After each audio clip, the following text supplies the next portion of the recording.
भगवान का प्रेम बिना किसी शर्त के होता है। वह इसलिए आपसे प्रेम नहीं करता क्योंकि आप उसकी सेवा करते हैं।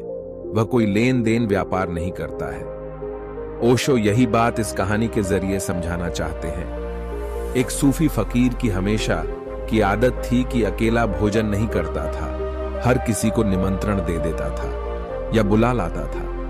मगर एक दिन ऐसा हुआ, बहुत खोजा लेकिन कोई मिला ही नहीं। या तो लोग भोजन कर चुके थे या फिर भोजन करने जा रहे थे या कुछ कहीं निमंत्रित थे।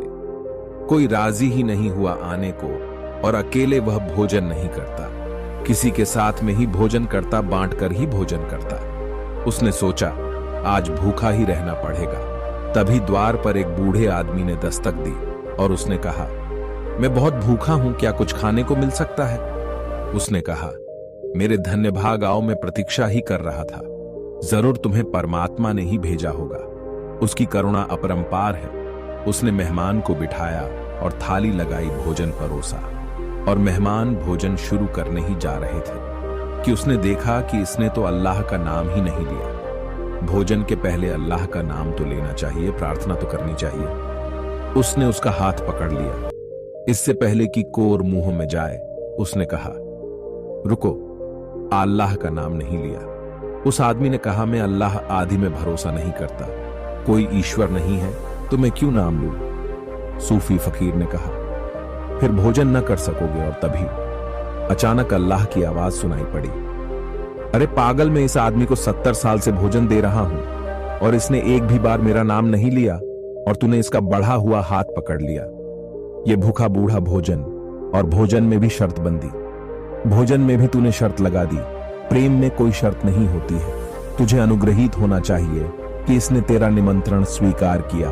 अनुग्रह तो दूर रहा, तू तो इस पर शर्त थोपने लगा। तुझसे तो यह बूढ़ा बेहतर है। यह भूखा रहने को राजी है लेकिन अपने उसूल के खिलाफ जाने को राजी नहीं है। और जिसको मैं 70 साल से भोजन करा रहा हूं, तू उसे एक दिन भोजन नहीं करा सका। फकीर उस बूढ़े के चरणों में गिर पड़ा। कहा, अब भोजन करे, मुझसे भूल हुई थी। धर्म के नाम पर शर्त नहीं लगाई जा सकती। परमात्मा बेशर्त है। उसकी कृपा और करुणा तुम्हारी किसी योग्यता के कारण नहीं होती। उसकी करुणा उसका स्वभाव है, तुम्हारा सवाल नहीं है। गुलाब का फूल गुलाब की गंध देता है, जूही का फूल जूही की गंध देगा। वह यह फिक्र नहीं करता कि पास से जो निकल रहा है वो इसके पात्र है या नहीं। सूरज निकलेगा तो रोशनी होगी, आस्तिक के लिए भी और नास्तिक के लिए भी, साधु के लिए भी असाधु के लिए भी। यह सूरज का लक्षण है। वो कुछ शर्त नहीं करता कि नास्तिक के लिए अंधेरा रहेगा और आस्तिक के लिए दिन हो जाएगा। परमात्मा का प्रेम बेशर्त होता है। वह कोई शर्त या किसी वजह से नहीं देता। अगर आपको ठीक से समझ नहीं आया हो तो आप ओशो के प्रवचन आदि और सुनना और पढ़ना शुरू करें। उनमें आपको सब शंकाएं दूर हो जाएं।